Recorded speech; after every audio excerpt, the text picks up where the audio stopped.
El Salvador loses 2-1 against Suriname in the World Cup qualifying stages in CONCACAF. And for this match, it's a match that's such high key importance for the national team and just the fans itself. You see when the match started, the national anthem, you know how much this means. It's been decades since El Salvador's last time qualifying for this tournament, and you come off a win against Guatemala. You're coming to this match. You know you've gone. El Salvador's gone against Suriname the most times out of anyone in qualifying stages for World Cups.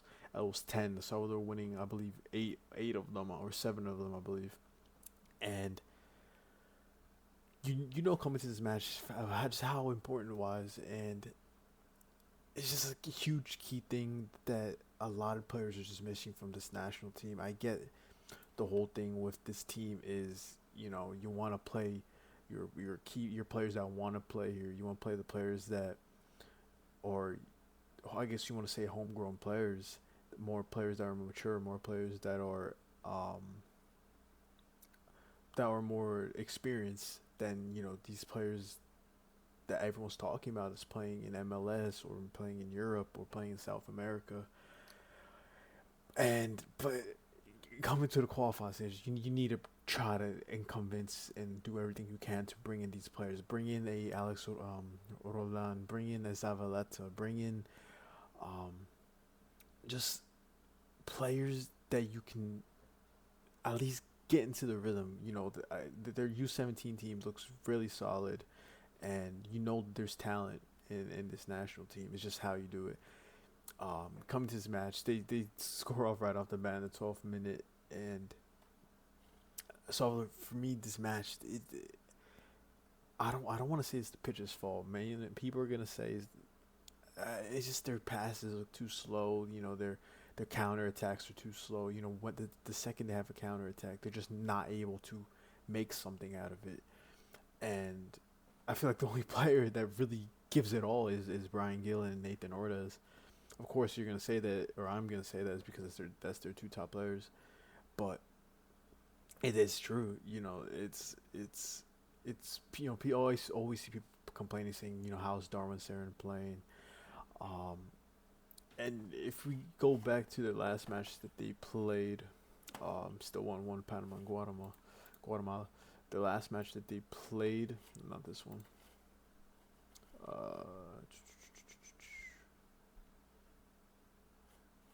This is, I think, Gold Cup. I want to see if they had some of the players that I'm thinking of.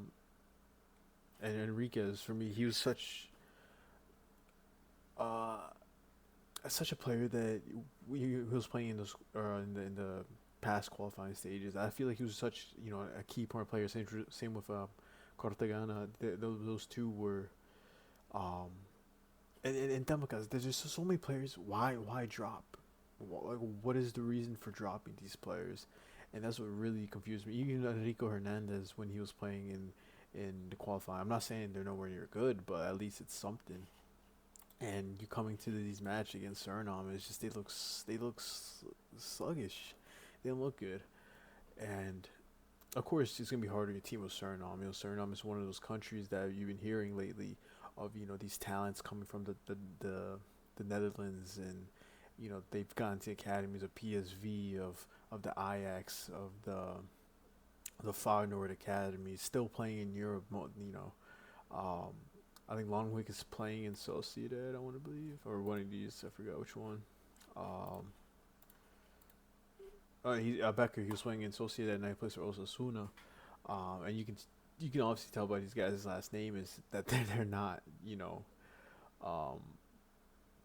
born or in this country, and that's something else for me need to take notes on. I like what Suriname is doing. They're getting the talents that they can acquire and put them into a team together.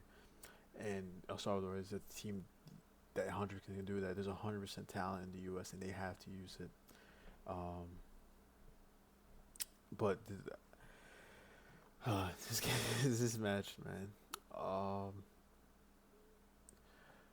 The 12th minute, Balker scores the goal. A nice little from a corner kick, and then Brian Gill scores an offside or a handball goal. People want to say it's up here, but I believe it was a little bit of a handball. And then, in the 73rd minute, Brian Gill again, after Nathan Ordaz coming back from or getting off from injury and getting subbed in, is Steven Vasquez. It's just this national something, these next up and coming games are just such key and high importance for the national team, and you gotta hope that these other teams drop points. Right now is the times where if you want to lose, right now is the time, because these next 4 games coming up, you gotta give it all. You can't, and you're going against a team that Panama is ranked 30th in the FIFA club rankings. You can't lose to them. You're just gonna drop points. You got to be thankful that Guatemala and Panama are still tied, and hopefully tied by the end of the match. 93rd minute, they probably should be. I gotta check here. So right now, Salvador is still in a decent spot to be in, but their next match is Panama. Suriname's next match is Guatemala. It's gonna be a hard road. The next games, at least Salvador need to beat Suriname and Guatemala again. For me, the safety points is around maybe 9. Maybe, depending how these other teams perform, but it's gonna be really difficult for El Salvador. But I'm gonna make a whole different video of the other teams that are going through it. But yeah, hope you guys enjoyed. Just a little thing of going to the match of El Salvador versus Guatemala. But hope you guys enjoyed, and yeah, we'll see you guys next time.